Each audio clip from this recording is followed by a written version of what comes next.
نبی کریم صلی اللہ علیہ وسلم دی میاش کے دا ربیع الاول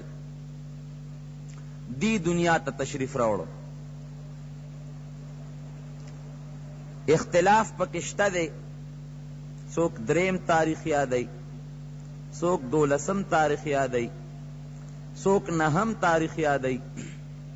خیر ہر تاریخ یا دریم یا نہم یا دولسم ہو پروس کے اختلاف نشتہ دا گل روزوا، پا میاش کے اختلاف نشتہ دا ربیع الاول میاشوا، پا کال کے اختلاف نشتہ دا نوشیروان دا تخت نشینے سلویختم کالو، او دا ابرہا دا فوج دا ہلاکت لنبے کالو.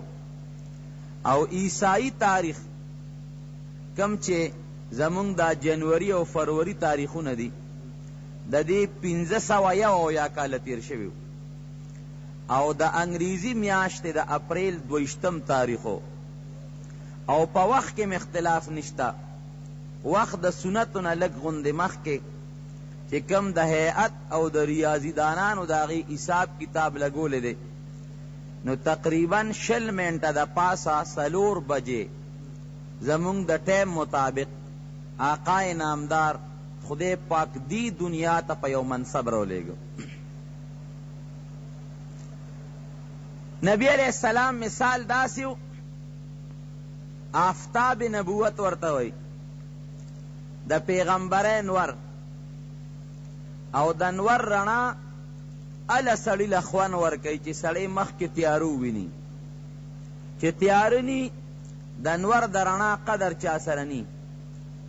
کمو زینو کی چی ہمیشہ روز دا داسی زین ہمشتا پا دنیا کی شپگ میاشتے پا کی روز دا و شپگ میاشتے شپا، داسی زین ہمشتا چی اغی کی اڑو شپشتا دینا، نو علتا کی چا سر دا نور دا رنا قدر نشتا.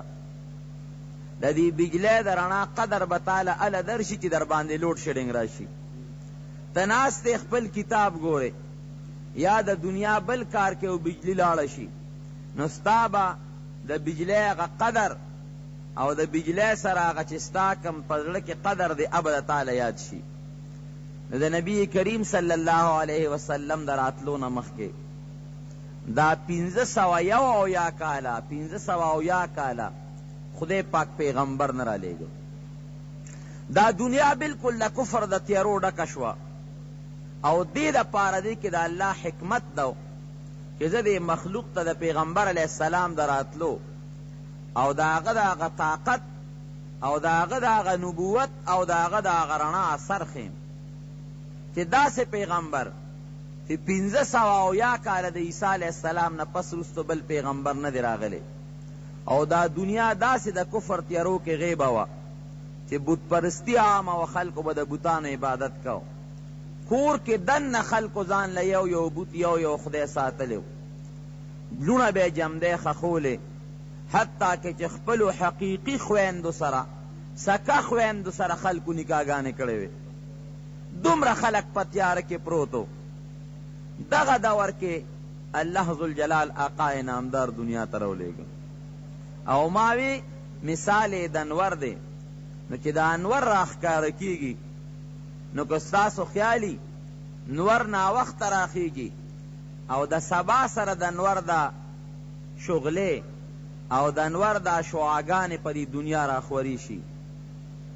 دنور نا 2 گھنٹے 3 گھنٹے مخ کے دا شغلے پا دی فضا و پا دی اطرافو کخکار شی، خلق وی سبا رو خطو. دا سبا سشے دے، دا دنور اغا رنا دا چلا انور را خطلے ندے، او دنور نمخ کے پا دی اسمان باندے و پا دی ازمکا یو رنا را خورشی. دارنگی دا حضور پاک دا دنیا دا راتلو نمخ کے پا دی دنیا کے دا سے نشانی سرگندشوے، دا سے رناگان سرگندشوے، دا سے شغلی سرگندشوے کہ کم دا اغی زمانے دا اہلی کتاب و عالمانو اغی پوئی شچیر معلومی گی دا کہ آخری پیغمبر آقا نامدار دنیا تراتلو والا دے. بعضی چیزوں نا خویدہ سے خکارخ سرگن شو، لکہ عربو کے دا شر و فساد ڈاکی اغلاگانے جوارے ڈیر زیادے وے چی کل دا حضور پاک دراتلو اندازخ کارشو و زمانہ نزدیشوا، نو پخپلا پا عربو کے بعض خلق روچت شو وی یاره داسې کار کوو چې دا بدامني او فساد زیات شوی دی، راځئ چې خپل منځ کې د دې فیصله وکړو دا ختم شي. نو د هغې متعلق هغې یو میټینګ وکړو، یو اجلاس یې وکړو، او لکه زمونږ وطن کې چې دا خلک کم اصلاحي تنظیمونه جوړوي داسې یو تنظیم هغې جوړ کړو چې یاره یو تنظیم جوړو او هغه به دا کار کوي چې څوک غلا کوي، ډاکه کوي، بدامني کوي، هغې له به سزا ورکوو. دا د نبی علیہ السلام د راتلو نه مخکې خدای پاک دی دنیا کې بعضې رڼاګانې څرګندوي. هر پیغمبر چې خدای پیدا کړی دی د هغه نه مخکې به په دې اسمان کې دا ستوري چودل، د دې ستورو نه او د دې سپومۍ نه به داسې برېښناګانې او رڼاګانې تلې. د نبی کریم صلی الله علیه وسلم د پیدایش چې کله اندازه څرګنده شوه نو د ستورو دا چودل، د ستورو نه شغلې ختل او د سپومۍ نه رڼاګانې تلل، دا بلکل داسې منډې به یې والې او د شپې به دا پړق پړوق شروع و چې د هغه زمانې کوم اهل کتاب عالمانو هغې پیشنګویی ورکړې ویره ان قریب دې میاشت نیمه کې هغه آخري پیغمبر دنیا ته راتلونکی دی. حضرت ابوبکر صدیق رضی الله تعالی عنہ د حضور پاک نږدې ملګری دی او لومبی خلیفه دی او لومبی اسلام چې په نبی علیہ السلام راوړی دی په ځوانانو کې هغه حضرت ابوبکر صدیق رضی الله عنہ دی. دی فرمایي وی زه چې ته په سفر تلم، تاریخ ابن خلکان دا واقع نقل کړی ده، وی په سفر تلم، وی لار رانه خطا شوه او یو ځنګل دی، په هغه ځنګل کې را روان یم او شپه شوه را باندې، باران هم شروع شو، زلزله او ګلی او سیلې هم زیاته شوه، ملګري م رانه جدا دی او زه بلکل یوازې روان یم په لاره کې. اوس یره او هیبت را باندې راغی چې خدایه زه به اوس څه کوم، روزم نه ده چې چاته آبادۍ پسې لاړ شم، شپه ده، ملګري مې م نشته، ځنګل دی، باران هم دی، سیلې هم ده، ګلی هم ده، طوفان هم دی. وی لرې ځای چې مې نظر ولګون یو رڼا مې ولیده، لرې ځای کې راته یو رڼا راښکاره شو. وی چې رڼا مې ولیده ورپسې روان شوم، وی چې ورغلم ورو ورو تلم په هغه ځنګل کې په یره او هغه رڼا ته ورنږدې شوم نو هغه یو آبادي وه. وی ما وی چې دا به چېرته چا خیمه لګولې او مسافر به په لاره رواني، خو چې ورنږدې شوم نو هغه یو بلډینګ و، یو آبادي وه. اوس اومقسې باران او سیلی ده او شپه ده، وی هغې آبادۍ ته چې کوم ګیټ او دروازه وه هغې ته مې ځان ور ورسو. یو څوکیدار ولاړ و، وی ما ورته وی چې صیب ما ته ور لرکه. وی ما ته هغه وی چې اجازت نشته چې کله سار سبا نور نی ختلی نو مونږ دې آبادۍ ته دننه څوک نه پرېږدو. وی ما ورته وی دا د څه آبادي ده؟ وی زه عیسایي او دا زمونږ د عیسایانو عبادت خانه ده. وی ما ورته وی چې زه مسافر یم او د خدای دپاره یخني مې شوې ده، باران را باندې ورېدلی دی او زلزل دی، ما ته دا دروازه لرکه چې زه لږ دننه آرام وکړم. وی زه ورسره کلک شوم او سړی م کلک شو. نو هغه زمانه کې به د قریشو د خاندان او د مکې معظمې د کلي د خلکو ډېر خیال او قدر کو. وی ما ورته وی چې زه د مکې معظمې باشنده یم، دې لپاره چې راته اوس دروازه لرکي او په شر او شور په زور ورسره نښتی یم لکه دوه کسه چې روان شي او جګړه غوندې جوړه شي. او ما ورته وی چې زه د قریشو د قبیلې سره بیا تعلق لرم، زمونږ د خاندان خلک د حج د حاجیانو خدمت کوي او زه د یو ډېر معزز خاندان سره تعلق لرم، نو مهرباني وکړه ما ته دروازه کولاو که وی هغه راته نه کولاوله.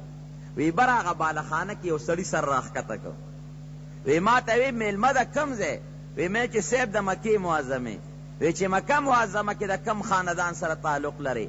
وی ما ورته وی چې د قریشو. وی یو څوکیدار ته وی چې دروازه ورته کولاو کړه. وی ما ته ور کولاو شو.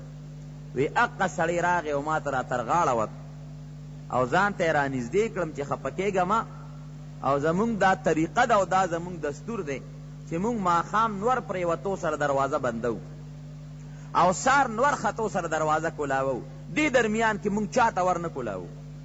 خیر ته خفه کېږم ته میلمې. وی ما ته یو بستره راکړل او یو کوټۍ راته حواله کړه چې دې کې سم لوده شه وی زه وده شم، خوب مې وکړ، او کله چې سار را پاسېدم نو اقا سړی چې هغه د عبادت خانې د بره بالخانې نه یې زه صحیح کړی وم او د چا په اجازت چې زه دننه لاړم، وی هغه راغی او زما یې ډېره ښه مېلمستیا وکړه. داسې مېلمستیا زما وکړه او وی داسې خبرې را سره کوي لکه وی زما ګمان دار چې دا سړی ما پیژني، په داسې اندازه ما سره ملاویږي لکه دوه واقف خلک او پیژنګلو کسان چې یو بل سره یوځای شي. وی په داسې اندازه زما قدر کوي، زما عزت کوي. وی زه په دې خپل زړه کې کچی یم چې بنده دې دې پیژنې او تی نه پیژنې. یاره چته خو ملاقات شوی دی خو دا سړی زما نه یېر دی، ځکه زما دومره خیال او دونه قدر او دومره عزت او داسې خوراک یې را باندې وخوړو او سات په سات رانه معافي غواړي چې ګورې خفه نه شي او تا باندې تکلیف تیر شو، مونږ درته څه وخت ورکړو ونه کو چې مونږ ته ګورې خیرې ونه کړې او خفه نه شي. وی په دې خپل زړه کې زم کچه کېږم چې سړی دې پیژنې او تا نه یېر دی. وی بیا ما ته وایي چې راځه زمونږ د عبادت خانې سیل وکړه. وی زه یې د مټه ونیوم روان یې کړم.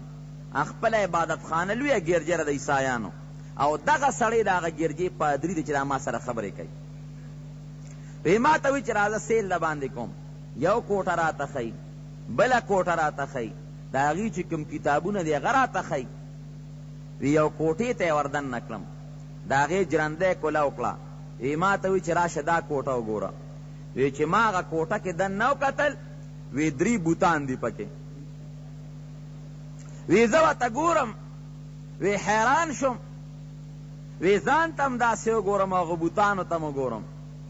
وی هغه 3 بوتان چې کم د منځ بوت دی نو وی هغه زما د یو دوست دی، د نبی کریم صلی الله علیه وسلم بوت دی، د هغې شکل دی. خو دغه وخت کې زما د پیغمبر علیه السلام سره تعلق و، خو نبی علیه السلام لا د پیغمبرۍ دعوه نه ده کړې. وی ښي طرف ته چې کم بوت دی نو هغه زما شکل دی، او ګس طرف ته چې کم بوت دی هغه زما یو بل دوست دی چې د هغه نوم عمر دی، هغه د عمر فاروق بوت دی. وی زه حیران شم چې خدای دا بوتان دې سړو څنګه جوړ کړي دي. منځ کې د نبی علیه السلام بوت بلکل د هغه شکل، ښي طرف ته زما بوت زما شکل او ګس طرف ته د عمر فاروق بوت د هغه شکل. وی زه حیران یم، سوچ کوم چې بنده جوړ خوب نه، ځکه دې سړو نه ته چې ته لیدې. اوس بوت خو چې د چا څوک جوړی نو الی جوړی چې مخامخ ورته سړی ودرئ، د هغه د پوزې، د هغه د سترګو، د هغه د غوږونو، د هغه د جوسې پوره اندازه والی او کچې موکي. دا کم خلک چې بوتان جوړی هغې باقاعده د تندي او د سترګو پیمایش وکړي، کچ وکړي، د هغې نه پس بوت جوړی. مې چې دی زمونږ پیمایش کچ نه دی کړی، نه راته چېته کتلی دي او زمونږ د 3 کسانو بوتان جوړی چې دا ته خوبي نه یو که دا د ژوند دا ویښې واقع ده. وی هغه سړی پادري ما ته خاندي، وی ما ته وایي چې دا د خوب واقع نه ده، دا د ویښې واقع ده، دا بوتان مونږ ستاسو جوړ کړي دي. وی ما ورته وایي چې زه په دې حیران یم، په دې مې پوه که چې تاسو مونږ لیدي یو چې زمونږ بوتان هم جوړول، تاسو سره زمونږ چېته مخکې ملاقات شوی دی، تاسو چېته زمونږ د دې وجود کچه غشتی دی چې زمونږ بوتان هم جوړ کړي دي. وی ما ته پادري وایي چې نه. وی ما ورته وایي چې بیا هم دا بوتان څنګه جوړول؟ وی ما ته پادري وایي چې او دې پېژندل او که ناسې خبرې کوې؟ وی ما ورته بلکل دا ښي طرف ته بوت خو زما دی. وی ما ته وایي څه فرق پکې شته؟ وی مې چې نه بلکل نشته. وی راته وایي چې د منځ دا بوت د چا شکل دی؟ وی ما ورته وایي چې دا زما یو دوست دی او د هغه نوم دی محمد صلی الله علیه وسلم، دا د هغه د شکل بوت دی.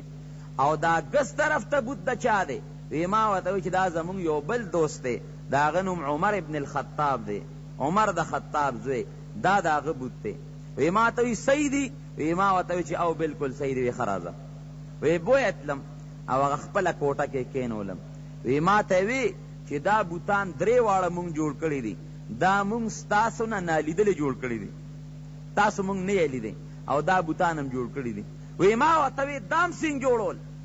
وی ښه اوس ته تال ویم، دا منځ کې الګ چې دا د چا بوت دی منځ کې دی، دی به د آخرې زمانې پیغمبري، او ښي طرف ته چې ستا کم بوت دی ته به یې ړومبې ملګری، او دا ګس طرف ته چې کم بوت دی عمر دا به یې دویم ملګري وي.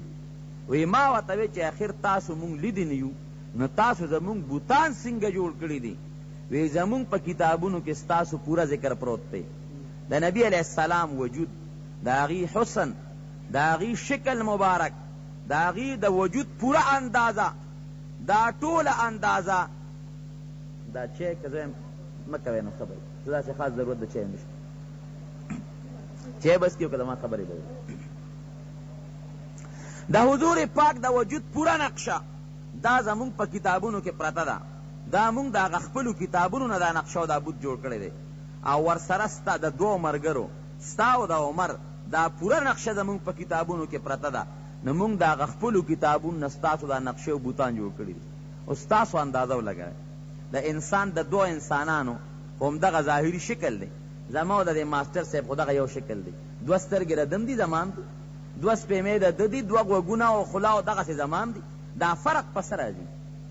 خو لږ غوندې رنګ کې فرق راشي، لږ غوندې پوزه غټه وړه شي، سترګې وړې غټې شي، مخکې لږ غټوالی ورکوټې والی راشي، نو تا اندازه ولګوه چې هغې داسې نالیدلې د حضور پاک او د هغه د ملګرو شکلونه جوړول، نو د دې څومره نښه او څومره صفت به پخوانو کتابونو کې د نبي علیه السلام او د هغه د ملګرو چې نالیدلې شکل جوړی. ولې لږه غوندې که پوزه مبارکه وړه شوې وه شکل به بدلو، لږ غوندې که غوږونه مبارک غټ شوي یا واړه شوي ټول شکل به بدلو، لږ غوندې که رنګ کې فرق راغلی وي شکل به بدلو، لږ غوندې که سترګو مبارکو کې فرق راغلی وي مکمل شکل به بدلو. نو داسې نالیدلې چې د پیغمبر علیه السلام او د هغه د ملګرو بوتان او شکلونه جوړی او بالکل صحیح جوړی، دې نه اندازه ولګوئ چې د نبي علیه السلام او د هغه د ملګرو صفات او د هغې د هغه وجود اندازه او شکل او حسن او بیا د هغې د وجود هغه صفت او رنګ دا او په پخوانو کتابونو کې په صحیح طریقه ذکر و، ځکه خو ته هغې بوتان او شکلونه جوړ کړل. هر پیغمبر چې راغلی دی د آدم علیه السلام نه والا تر د عیسی علیه السلام پورې خدای پاک قرآن حکیم کی فرمائی وَإِذْ أَخَذَ اللَّهُ مِيثَاقَ النَّبِيِّينَ لَمَا آتَيْتُكُم مِّن کتاب وحکمت.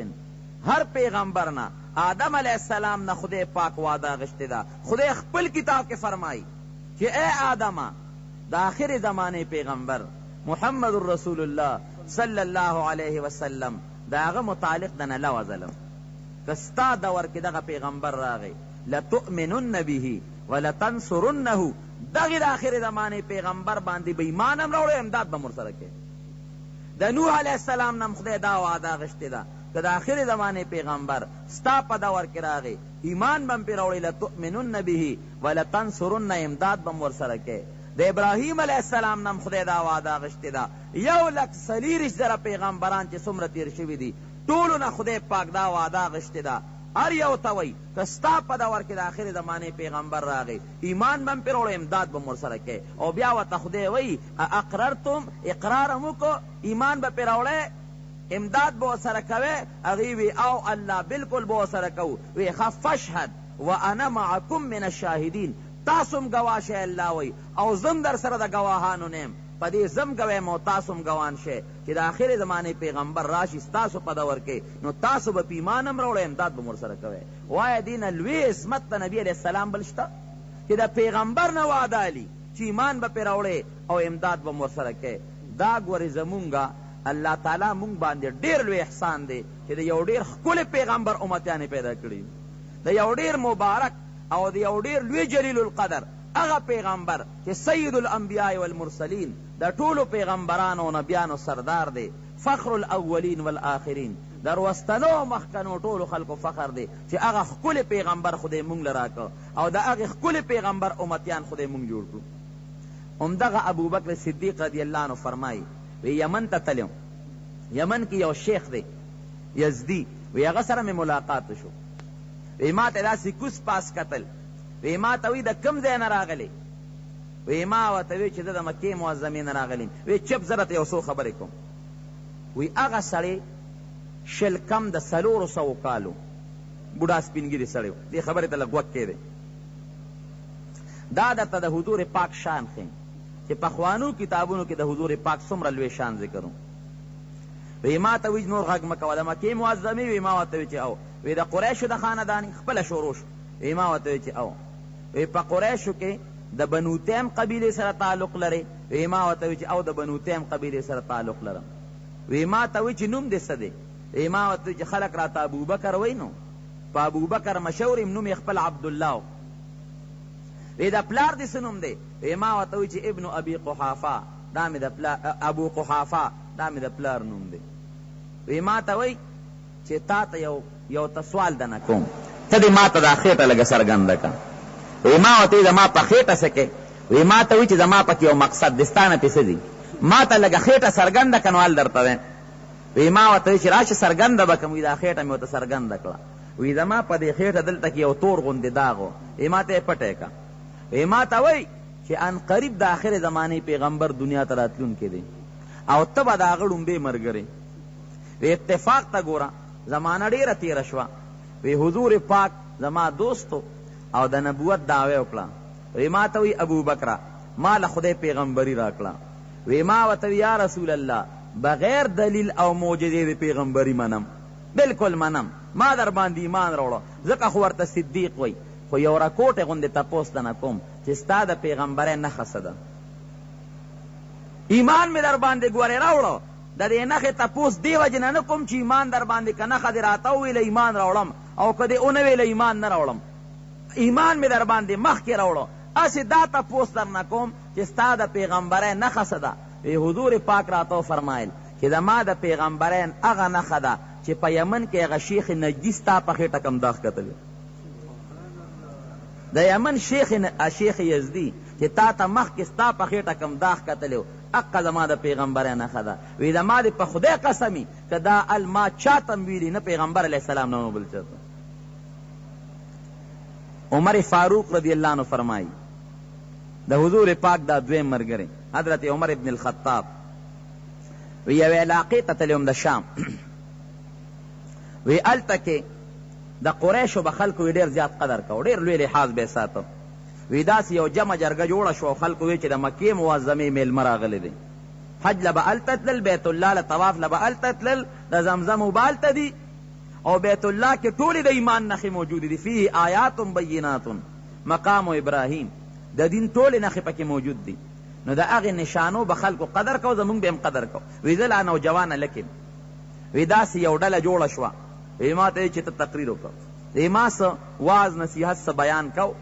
یو بوډا سپینګیري سړی را پاسېد، ورسره په لاس کې یو خط دی. وی ما لی راوړه. وی ما ته هغه بوډا وایي اوس د خلکو منځ کې لویه ډله ده چې په دې راته دستخط وکړه. نو وی ما ورته وی چې دې کې دې څه لیکلي دي کاکا؟ وی بس ته ورته وګوره نو دستخط پې وکړه. وی چې ما خط ته وکتل نو په خط کې دا لیکلي دي چې که زه عمر فاروق بادشاه شم او ما بیا په دې علاقه باندې حمله وکړه، د شام په دې علاقه، نو دا مخامخ فلانکې نمبر ګرجه به نه روانوم. وی راته وی چې په دې دستخط وکړه. وی ما ورته کاکا ته روغې که لیونې؟ ما ته ګوره عمر ته زه خو یو ماشوم هلک یم، نوجوان یم، او بیا بادشاه ته ګوره په دې علاقه حملې ته ګوره، دا راته چا ویلي دي؟ زه خو یو نوجوان یم او بیا د عربو بادشاهي، خو ډېر مضبوط خلک دی، زمانه پکې ډېر مشران شته او ډېر قابل خلک شته، نو تا دا څنګه لیکلی دی؟ وی ما ته وی چې بس ته پې دستخط وکړه، ته یې څه کوې؟ وی مې چې زه خو داسې دستخط نه کوم. ما ته ووایه آخر دا دې څنګه لیکلی دي؟ دغسې الفاظ یې لیکلي که زه عمر بادشاه شم او په دې شام په دې علاقه مې حمله وکړه نو دا پلانکې ګرجه به نه روانوم. وی مې چې دا تا لیکلي د څه نه دي؟ وی ما ته وی ته پې دستخط وکړه. وی خلکو مې چې صاحب وکړه دستخط ستا نه پې څه دي؟ وی دستخط مې ورته وکړو. وی ما ته هغه سړی داسې لیونی غوندې ښکاره شو. زمانه تېره شوه، حضور پاک راغی، نبوت راغی، ما تصدیق وکړه، مؤمن شم.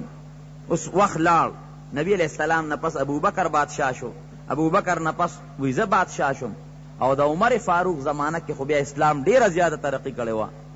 2 لکه مربع میل علاقه د عمر فاروق زمانه کې فتح شوې ده، داسې 20 پاکستانان ورته نه جوړېږي.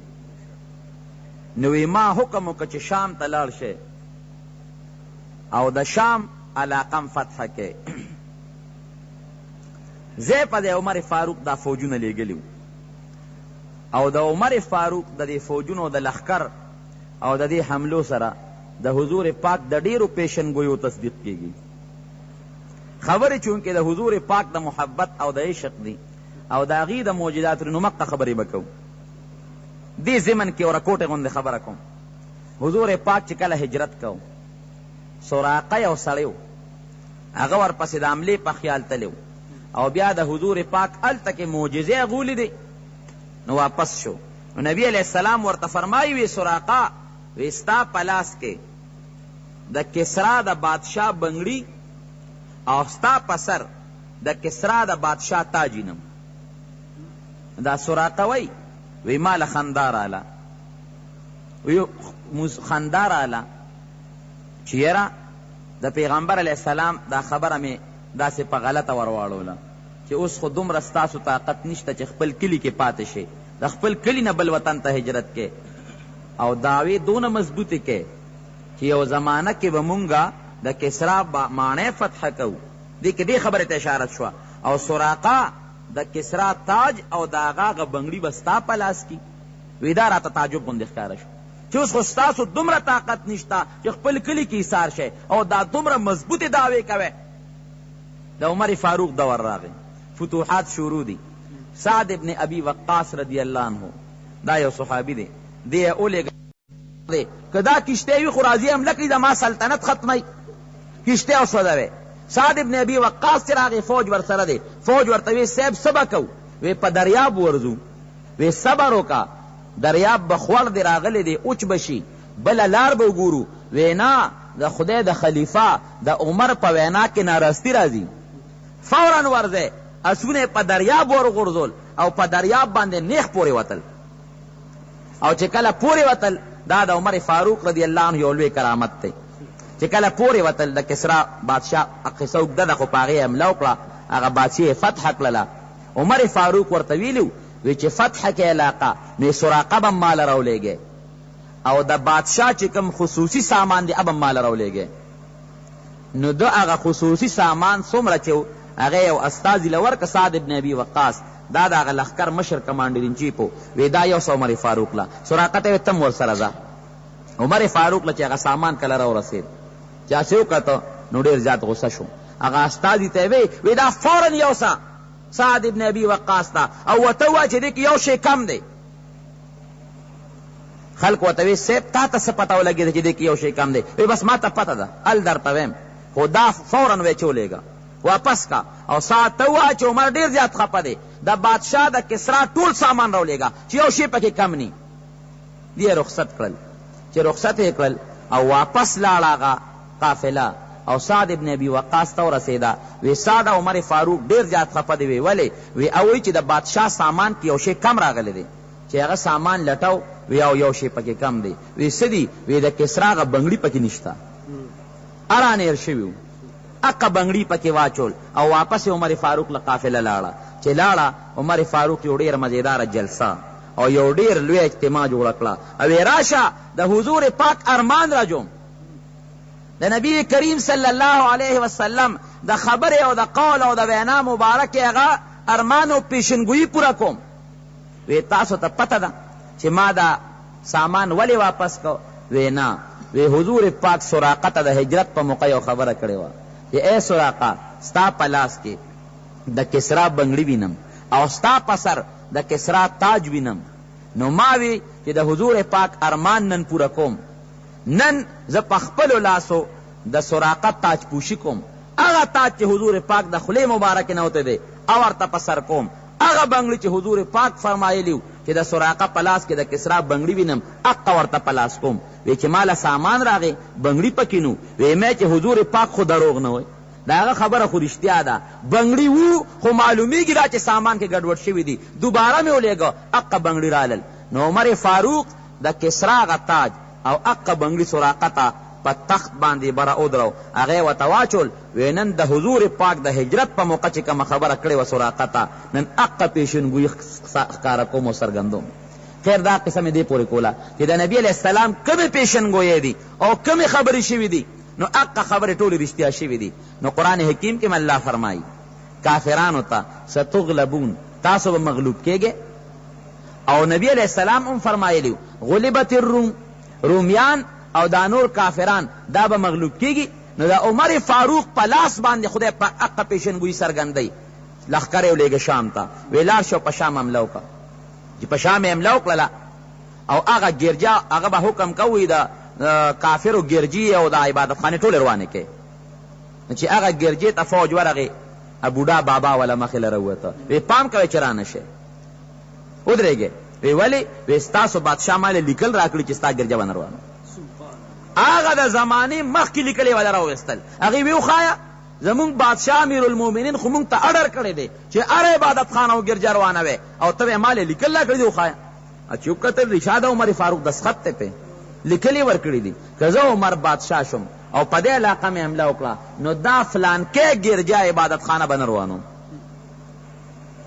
فوج ته هغه چې کوم مشر و ورته وی داسې کار وکړئ چې فی الحال یې مه روانوې دا خط عمر فاروق ته ولېږې عمر فاروق ته خط ولېږه چې صاحب تا لیکل ورکړي دي وی ما خو نه دي ورکړی ځکه دا هلکانې خبره ده وی ما نه دي ورکړی وی صاحب ستا دستخط دی چې وی خو او ما ته یاد شو دا خو هغه بوډا لکه ما ته راولی بوډا حاضر کې دکې خو کمال دی دا ټیک ته لیکل خو زما دي دستخط خو زما دی ما لیکل ورکړي دي خو بوډا نه اوس تپوس کوم چې هغه هلکانه کې تا ته دا واقع څنګه معلومه وه تا ته څه پته ولګېده دا د حضور پاک هغه صداقت او رښتیا پیغمبري ده اوس دې نه به اوس تاسو ته اندازه ولګي وی بوډۍ راوست چې راوست عمر فاروق تپوس کوي وی بابا دا لیکل زما دي وی یو صاحب هغه پلانکې بوډا سپینګیری دی علاقه کې چې تا هغه هلکانه کې تقریر کوم ما درنه دا لیکل اخیستی و وی بابا دا تپوس درنه کومه چې ګرجي خو مونږ نه پرېږدو دا خو به روانه و خامخا او تا نه دا تپوس کومه چې دا لیکل تا ما نه اخیستل تا زه څه وپېژندم چې زه به راځم او په دې علاقه باندې به حمله کوم او دا به فتح کوم وی صاحب چې تا کله تقریر شروع کو نو ما ستا آواز واورېد او بیا مې تپوس وکړه چې دا څوک دی وی دا د قریشو د عربو د خاندان یو سړی دی او عمر یې نوم دی نو وی زمونږ په کتابونو کې ستاسو ذکر موجود و وی ما خپل کتابونه چې کتلي نو په هغې کې دا ذکر و چې د آخر زمانې د پیغمبر دویم ملګری د هغه نوم به عمري د هغه به داسې شکلي د هغه به داسې خبرې وي د هغه به داسې اندازه او داسې وجود به وی چې زه رالم کتابونه مې راوړل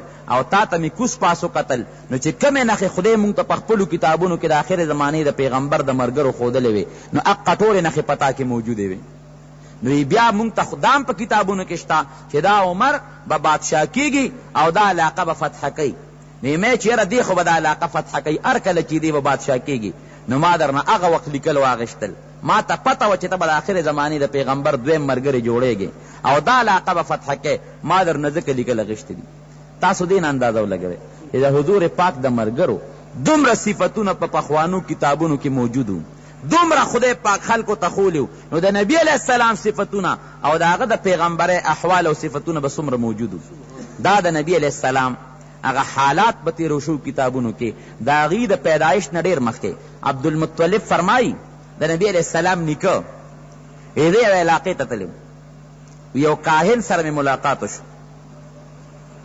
وی ما ته کوس پاس ګوري وی دا هغه دور دی چې لا ما واده م نه دی کړی وی ما ته وی ستا څه نوم دی وی کوس پاس راته ګوري ما ورته چې زما نوم عبدالمطلب دی وی ما ته وی واده دی کړی دی نو ما ورته وی چې نه هغه م وی راته وی چې ته ما ته خپل وجود وښایه وی ما ورته وی چې وجود به درته ښیم خو چې کوم مخصوص ځای نه دی به درته نه ښیم عورت به درته نه ښیم وی نه خیر دی نور وجود وښایه وی د ما وجود یې وکته چې جامې واغونده وی ما ته وی چې زه لاړ شه فورا په بنو زهره قبیله کې واده وکړه او ستا د نسب نه ستا په اولاد کې د آخر زمانې پیغمبر پیدا کېدونکی وی زه رالم اتفاقا یو بله قبیله کې مې واده وکړو وی ما هغه خبره هسې په ګپ شپ واړوله یو بله قبیله کې مې واده وکړو نو وی د هغې نه زما یو زوی او حضرت حمزه رضی الله عنه او یو لور صفیه دا پیدا شو وی ما وی چیرې هغه خو ما ته وی چې په هغه قبیله کې هغه بله قبیله کې واده وکړه بنو زهره کې او ما بله کې وکړه وی اتفاقا اخیری واده چې موقع مې په بنو زهره کې وکړه او د هغې نه زما یو زوی پیدا و چې هغه عبدالله وی چې زما هغه زوی عبدالله پیدا شو نو نبی کریم صلی الله علیه وسلم یا د عبدالله زوی نو هغه چې ما ته هغه مخکې هغه کم کاهن ویلو هغه شی زما رښتیا شو او بیا ما یو خوب ولیده وی زه خوب وینم وی زما د امبلا نه یو غټه اونه اوچته شوه، یو ډېره مضبوطه لویه اونه ده چې د هغې څانګې د اسمان ته ورسېدی او بیا هغه په دې دنیا خورې شوې او د هغې نه یو رڼه ووته، یو نور تی ووت او هغه رڼا چې وځي نو کله غلي کېږي او کله تیزېږي، بیا کله غلي کېږي او کله تیزېږي. وی ناګانه خوره شو په دې دنیا خوره شوه. وی څوک راځي او د هغه اونو څانګو پورې نښلي او څوک ترې تښتي. وی ما ټوپ کړه چې دې څانګې ته لاس اچوم، وی واپس به را پرېوتم. وی بیا به مې ټوپ کړه چې لاس ورته اچوم، وی واپس به را پرېوتم. وی دې کې راویښ شوم. وی هغه زمانه کې یو نجومي و د هغه نه مې تپوس وکړ چې یوې خوب تعبیر راته وښایه. وی چې ستا په نسب کې او ستا په اولاد کې به د آخر زمانې پیغمبر پیدا کېږي. د هغه مثال به د یوې زرخیزې اونې وي، په ټوله دنیا به خور شي، او د هغه مثال به د یوې رڼۍ په ټوله دنیا به هغه رڼا خوره شي. او تا چې هغه نور رڼه ولیده چې کله به خورېده او کله به غونډېده، لومبي دور کې به د هغه نبوت په سختۍ خورېږي، څوک به یې قبلی او څوک نه، آخر وخت کې به خور شي. او تا چې خلک ولیدل چې د څانګو پورې نښتېدل، دا هغه خلک دي چې څوک به په ایمان راوړي. او چې هغه نور خلک دي ولیدل چې تښتېدل به ته، دا هغه کافران بدبخت لري چې د چا په قسمت کې ایمان نشته. او چې تا خپل ځان ولید چې تا به ور ټوپ کولې او څانګه به دې رانیوله، نو یادې دا تعبیر چې ته به د هغه پیغمبرۍ ته نه رسېد، هغې نه مخکې به مړ شې.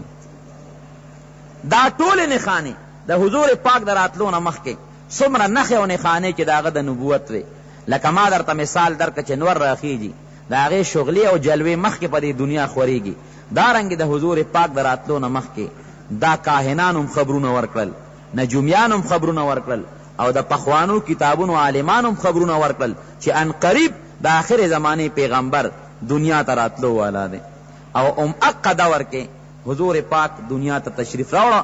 ما درته تاریخ یاد کو 22 اپریل 571 عیسوي، او دا نوشیروان د بادشاه 40 کال، او دا اپریل میاشته، او دا وخت چې دی هغه د ګل ورځ او د سحر چې هیئتدانانو کم اندازه لګولې ده د سنتو نه مخکې هغه ورځ چې دوی کم حساب لګوي، نو 20 منټه د پاسه 4 بجې حضور پاک دنیا ته تشریف راوړه.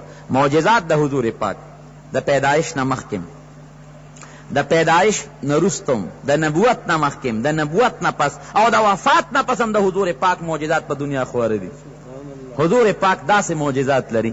خیر خبر اوس اوږدېږي، خو حضرت حاجي صاحب رحمت الله علیه دغه ښکلي پیغمبر عاشق و، داسې عاشق چې زما په خیال زمونږ باباجي د خدای پاک وبخي، هغه به قسم خوړه چې ما په دې خپلو سترګو داسې عاشق او داسې سړی نه دی لکه حاجي صاحب رحمت الله علیه په شان. داسې یو عاشق. زه طالبانو ته کله په درس کې دا بعضې ملګري ناست دي، د هغه متعلق بیان کوم چې د هغه څومره بهادري وه او په دین د هغه څومره ننګ او څومره غیرت و. خدای شته که دومره غیرت او دومره ننګ او دومره هغه بهادري او پهلواني نن د بل چا زه وینم کم چې د حاجي صاحب رحمت الله علیه وه. زما نه مخکې مولانا صاحب د هغه کرامات ذکر کړل، شک پکې نشته. کرامات د اولیاء بالکل حق دي، هم په مرګ او هم د وفات نه وروسته ګورئ. بعضې خلک دې کې انکار کوي، وی په ژوند د اولیاء او کرامت شته او د وفات نه وروسته د اولیاء او کرامت نشته. دا بالکل غلطه خبره ده. هم په ژوند شته، هم د وفات نه پس د اولیاء او کرامت شته. که څوک پکې شک کوي ما سره دې راشي خبره دې وکړي، دې کې اړو څه شک و شبهه نشته. د اولیاء او کرامت هر وخت ثابت دی. نو د حضور او د پیغمبر معجزه په ژوند هم شته، د وفات نه پس هم شته، عمر له به چلیږي. خیر د حاجي صاحب رحمت الله علیه کرامات ای کې شک و شبهه نشته، او هغه د شبهې نه بار دی. یو کرامت د حاجي صاحب درته ښیم، ښکاره کرامت درته ښیم، هغه د حضرت حاجي صاحب رحمت الله علیه نعتونه و اشعار دي، دې نه لوی کرامت بل نشته. تاسو چې د حاجي صاحب کلام اورئ ما له تعجب راشي. دلته د حاجي صاحب نعتونه ویلی شي او ملګري یو بل سره شر او شور او خبرې کوي. تاسو د حاجي صاحب کلام واورئ، د هغه نعتونه واورئ، نو تاسو ته پته ولګي او سوچ پې وکئ. لکه زما د ورور مخکې ووی که نه، هغه یو شعر چې هلته را باندې بیا یو نعت واوروه، او یو ټکې زما د غوږ ته راغی، دی بار بار اورم. وی ستا د مخ دیدار ستا په مخ غواړم، د خدای نه ستا په مخ ستا دیدار غواړم.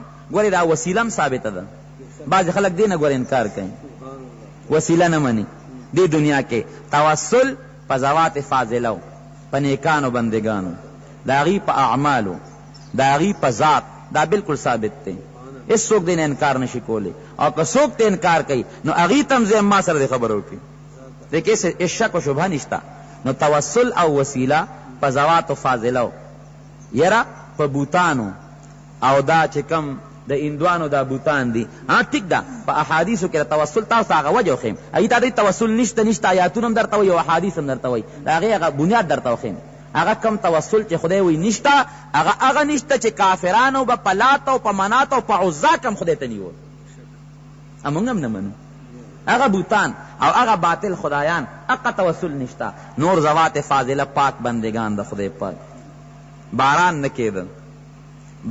کېده نو تپوسو شو وی باران نه کېږي څوک حضرت عائشې رضی الله عنها نه تپوسو شو باران نه کېږي دو موقعو کې داسې واقع پیښه شوې وه وی د حضور پاک د روضې مبارکې د پاسه چې کوم ګمبد دی هغه لږ سورې کې چې د حضور پاک د روضې مبارکې انوار لږ اسمان ته لاړ شي چې باران وشي ته لږ غوندې سورې کې باران وشو بله زمانه کې باران نه کېږي وی باران نه کېږي خلکو وی حضور پاک چې با په دنیا کې حیات و نو مونږ به هغه وسیله که چې خدای د ده په مخ در نه باران غواړو اوس هغه نشته او د حضور پاک تر حضرت عباس شته وی خدایا د دې حضرت عباس په مخ در نه باران غواړو لاس یې نوح قطع کړی باران شروع شو دې د توسل او وسیله نه نور د څه کوي هسې سترګې پټول نو د حاجي صاحب رحمت الله علیه په دې اشعارو کې توسل او وسیلې ته اشاره ده وی ستا د مخ هغه دیدار غواړم او ستا په مخې غواړم ای محبوبه ستا په مخې غواړم نو د حاجي صاحب لوی کرامت هغه د هغه اشعار دي د هغه نعتونه دي چې هغې ته سړی غوږ ږدي نو سړی وایي چې عاشق د زمانې هم دقه و مونږ پکې څه یو د هغه د اشعارو نه پته لګي او ما مخکې په اجتماع کې بیان کړی چې د حاجي صاحب رحمت الله علیه کم کرامت دي نو چې مونږ ته څونه پورې د مشرانو نه وینا شوې ده زمان یا و خدای پاک دیو بخي هغې خوب لیدو حین هغه وخت کې چې کم وخت کې د حاجي صاحب رحمت الله علیه وفات کېږي او باباجي زمونږ خو دلته کې د حاجي صاحب مرید و باباجي به زمونږ فخر کو د حاجي صاحب په پیری باندې او په یو بله وجه به فخر کو وی ماله سبقونه را کړي نو په حج کې ورسره ملګری شوم په دې اخیري د حاجي صاحب اخیری حج و د هغه ړومبی حج و وی چې مدینې منورې ته لاړو د حاجي صاحب هغه عشق چې به هغه بیانو نو هغه د لیدو او د اورېدو نه بار خبره ده وی ریاض الجنت کې ناستو وی ما ته حاجي صاحب هغه به ورته صاحب مبارک وی او زمونږ کور کې اوس هم داسې مشهوره ده چې مونږ دا زه دلته کې اوس حاجي صاحب رحمت الله علیه ځکه تاسو د پیولو دپاره زمونږ په کور کې اوس هم داسې د واړل ویټولو د صاحب مبارک وی او مقه الفاظ دي وی صاحب مبارک ما ته وی چې د دې قبر د صاحب د طرف نه ما ته الهام کېږي چې دې مازون کا نو زه تا مازون کوم ما ورته وی چې صاحب بالکل زما خوښه ده نو په حج کې ورسره ملګري یو زمونږ د کلي د میرې فضل اکبر حاجي صاحب خدای دې وبخي وفات شوی دی او یو پهلوان حاجي صاحب وی دوی هم وفات شوی دی وی دوی موجودو وی ما ته وی چې مولوي صاحب مازون کوم دی دلته او دا دوم در باندې ګوان شو او دا د زیارت د قبر دا صاحب دام در باندې ګوا کوم مولوي صاحب وی ما ورته ام جړل او مم خندل ما ورته وی چې صاحبه زما په مازونتیا او زما ستا په مریدۍ باندې ستا مرید کېږم مازون کېږم خلیفه کېږم دې دو ګوانو ته حاجت نشته دقه صاحب دا د روضې مبارکې صاحب زما د ګوی دپاره کافي دی هغه به فخر کو د حاجي صاحب رحمت الله علیه په مریدۍ باندې وی داسې پیر او داسې بزرگ او داسې استی ما په دې خپلو سترګو چته نه لیدی په سعودي کې هلته کې یو دعوت شوی او په هغې دعوت کې لوی لوی علما ناستو په دین چې چاله غیرت ورځي که نه هغې ته بزرګ وایي هغې ته ولی وایي د هغه کرامت به خامخی د شمیر نه به باري وی هغې کې یو عالم ناستو چې هغه ته به شمس العلما لقب ورکو شمس العلما د علماو نور وی چې داسې نور عالمان ناست دي هم داسې مخامخ راغی نو هغه ږیره خریلې وه. اوس هم دا د مصر خلک لوی لوی علما به د سنتو د پټکیو د ږیرې ډوفه خیال نه ساتي، ږیره یې خریلې وه. وی چې حاجي صاحب رحمت الله علیه ورته وکتل نو وی فورا یې ورته وی په عربۍ کې چې ته خو شمس العلماء او حال دې دا دی. فورا ټینګ نه شو، بیا د سنتو خلاف ولید. من رأى منکم منکرا فلیغیره بیده فإن لم يستطع فبلسانه فإن لم يستطع فبقلبه وذلك عدف الایمان. یو سړی یو ناروا ویني په دې لاس به سمای، او که په لاس نشي سمولی نو په خوله به سمای، که په خوله نشي سمولی لکه به سره بغض ساتي. نو حاجي صاحب به د لاس نه کار اخیسته، فورا ورپاسېد ورته وی ته شمس العلماء دومره لوی لقب او دی مخ ته دې وګوره. ام قار شو، ورته وی ښه ګیرم سنت ته او رانجم سنت دی. نو حاجي صاحب ته ستا رانجه ولې نشته، تا رانجه ولې نه دي مګلې؟ نو حاجي صاحب ورته وی چې بالکل رانجم سنت دی او ګیرم، خو ګیره سنت دائمه ده همیشه لپاره، او رانجه سنت غیر دائمه دي. لکه رانجه ماسخوتن واچې او چې سار مخ وینځي نو ختم شوي وي، نو ما بیګا رانجه اچولي دي او سار چې مخ وینځ بس ختم شوي دي. او ګیره کې خدا سي نه کېږي چې سار یې پرېږده او بیګاله بیا ختم شي او بیګاله بیا پرېږده، خو به همیشه ای بس فورا غلی شو. او دومره هغه غصه شو، هغه ډوډۍ والا ته په غصه شو چې هغه مجلس یې پرېښود او بار ته ووت. په مدینه منوره کې د مدینې منورې ډیپټي کمشنر ډي سي چې ورته تاسو وایه هغه دعوت کړی وی زه به ورسره وم. چې مونږ لاړو او هغه کوټې ته ورننوتو وی حاجي صاحب رحمت الله علیه واپس شو. وی ما ته وی چې را واپس شو. وی چې ولې صاحب؟ وی دې کې تصاویر دي، تصویرونه دي پکې. وی هغه ډیپټي کمشنر راوت وی چې صاحب راځه، وی چې نه دي کې تصویرونه دي. وی جی لر به کوته، وی نه داسې لرکول نه، ما سره به وعده کوي چې بیا به پکې نه لګي. وی د سره وعده کوم چې بیا به دې کوټه کې تصویرونه نه لګوم. بیا حاجي صاحب وردن نشو. نو مولانا عبدالغفور صاحب زمونږ د علاقې یو عالم او د حاجي صاحب رحمت الله علیه مازونه مو هغه هلته په جړا شو. نو وی داسې سلګۍ والې وی جړل، وی چې دې کم کوټه کې مونږ بې شمېره ځله ډوډۍ خوړلې ده، خو مونږ کې دونه جرأت نو چې د ډیپټي کمشنر ته ویلو چې تصویرونه کوز کا. او چې نن یو مجاهد ځوان راغی نو یوازې کوزول څه کوي چې همیشه لپاره یې پې بند کړل. او مشهوره خبره ده په دې عثمانزو کې میرزا اسکندر د ګریوان نه دي نیول.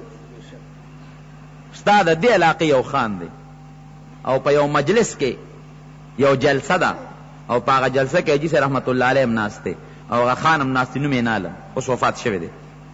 هغه به سګرټ څکه او پوکې به د حاجي صاحب په شا داسې ورخوشې کړه. دا د هغه ډېر بدبخته خلک داسې وخت کې مو د نیکانو هر وخت کې مخالفین هغه پوکې به یې داسې کړه. حاجي صاحب رحمت الله علیه ورته وی خان صاحب دا سګرټ مسکه، او ورته غصه شو. وی زما خپله خوله ده، خپله ګناه مې ده، ستا را باندې څه. بیا ورته حاجي صاحب رحمت الله علیه وی منت درته کوم چې دا مه کوه. او ورته نور هم غصه شو. وی زه خپل کار کوه، زه پیښه ده ما کار پیښه. حاجي صاحب رحمت الله علیه پاسېده، هغه شل نیزه به وی ورسره وه، هغې اوچته کړه. یو ځل مې درته د ورورولۍ په خیال باندې منت وکړ، بیا مې درته اپیل وکړ تر دې ځای پښتون، زه سلیمان خېلو پښتون. اوس درته په زور ویم چې وغورځوه سګرټ. یاره حاجي صاحب وی تا ته خو خبره هم نه پوهېږې، ما خو در سره ټوغې کولې. او فورا هغه ته خو پته وه چې ده کې دومره غیرت او جذبه ده په دین چې اوس را باندې حمله کوي. سګرټ یې وغورځوه، وی راکاږه پې خپې پې راښکالی پرېښو. دومره غیرت نن چا کې شته د دین؟ نو د حاجي صاحب رحمت الله علیه هغه بزرګي او هغه کرامت د هغې په ژوند مو د هغې د وفات نه پس هم شته. نو د ما هغه قصه کوله بس ختموم چې زمونږ هغه نیا خوب ولید. زمونږ زوړ کور کلي کې داسې خوا کې یو کنده راغلې ده، وی چې زه خوب وینم چې په دې کنده کې کبان دي او داسې بره روان دي، جیاباد ته روان دي او سپین سپین څادرونه یې په سر کړي دي. هغه د هیبت نه پاسې زمونږ باباجي را پاسو، وی چې ته پاسه ما داسې خوب ولیده. وی دې خوب نه خو څه بل څه معلومیږي ده. زه ماسخوتن راتلم او د صاحب مبارک طبیعت خو لږ ټیک خو معلومیږي چې څه بل څه دي. وی چې څنګه را پاسېدم راویښ شوم په دې نیت چې راځم، خلیل شیخ زمونږ د تورمزو یو سړی و، هغه ور وډبه ما ته وی چې حاجي صاحب رحمت الله علیه وفات شو. داسې نور ډېر کرامتونه ما مخکې بیان کړی. نو مقصد زما دا دی چې حاجي صاحب رحمت الله علیه یو صحیح عاشق رسول و، یو صحیح د پیغمبر علیه السلام صحیح وارث چې څه ته ویلی شي، او د پیغمبر علیه السلام په ګدی نایب او خلیفه په حقیقي معنو کې حاجي صاحب رحمت الله علیه. او دا د هغې یاد کې م دی ما مخکې مې وي چې دا هغه تړلې غوندې خبره ده د حضور پاک سیرت او د حاجی صاحب بیان سره د نبی علیہ السلام سیرت دا لازم دی. خو لکه څنګه چې مخکې مولوی صاحب سید شاه مولوی صاحب ووی دغه رنګ شکر دی په دې اوس هم مونږ فخر کوو چې د حاجي صاحب رحمت الله علیه هغه ځای هغه مرکز خالی نه دی او مقصد د هغه مریدان د هغه شاګردان او د هغه معتقدین دلته راځي او ښه په خوشحاله ړځي. دا شکر دی. ځکه ډېر خلک داسي چې هغې وفات شي او د هغې هغه ګدی خالی پاتې شي. شکر دی چې د حاجي صاحب رحمت دام د هغه یو کرامت دی چې د هغه ګدی خالی نه ده. زمان وروسته مولانا صاحب شته دی، هغې به تقریر کوي انشاءالله، او زمونږ خو ساده خبرې یو څو خبرې مې درته وکړې، اب انشاءالله ډېر ښکلی تقریر کوي، ډېر مزیدار تقریر کوي، تاسو په انشاءالله ښه خوشحاله یې. هغه به تقریر کوي، زه به نه، مولانا سیف الله صاحب هغې به تقریر کوي. زه یو مختصر غوندې دعا کوم، خو دا اختتامي دعا به نی، مختصر دعا کوم او د خپل ځان دپاره کوم او ستاسو دپاره دو کې چې الله ذوالجلال مونږ کې د حاجي صاحب رحمت الله علیه هغه حقیقي عشق پیدا کړي کوم چې په هغې کې عشق د خولې ګورې نوم نه دی چې په خولې مینه ده او عشق دی او عشق دی، د خولې خبره نه ده. ځان کې د حضور پاک اخلاق، د هغه عادات، د هغه عمل چې هغه کې څنګه عمل و اقا شان سیرت او خوی ځان کې پیدا کول پکار دی، دې ته عشق وایي. او که په خولې ځان زما عشق دی او عشق دی عشق دی او عمل مې د حضور پاک نه خلافي، قول خبرې مې د هغې نه خلافي او جون مې د هغه نه خلافي، دا عشق نه دی، دا بیا دشمني ده. نو خدای پاک دې اقا سے حقیقی عشق محبت مونږ کې پیدا کی کم چې د حاجی سے رحمت الله علیه د پیغمبر علیه السلام سره. خدای دې هغه سے مجاهدانه زندگی په مونږ کې پیدا کی. دو کې د صاحب مبارک دې زامن ہوتا چې خدای پاک خپل منځ کې اتفاق اتحاد لري، دا ځای په خدای آباد لري. د حاجی سے رحمت الله علیه لومبي خلیفہ چې دلته تیر شوی میراګل مولوی صاحب، هغې په حق کې دو کې چې الله ذوالجلال د هغې درجات عالیه نصیب کړي. ځکه د حاجي صاحب خلیفہ دلته کې د هغې اولاد مو زومې مو او هغې محبت مو په خپله ګدی په جون کې نولی، نو د هغې برخوداران هم شته دی، هغې ته هم دعا وکړئ.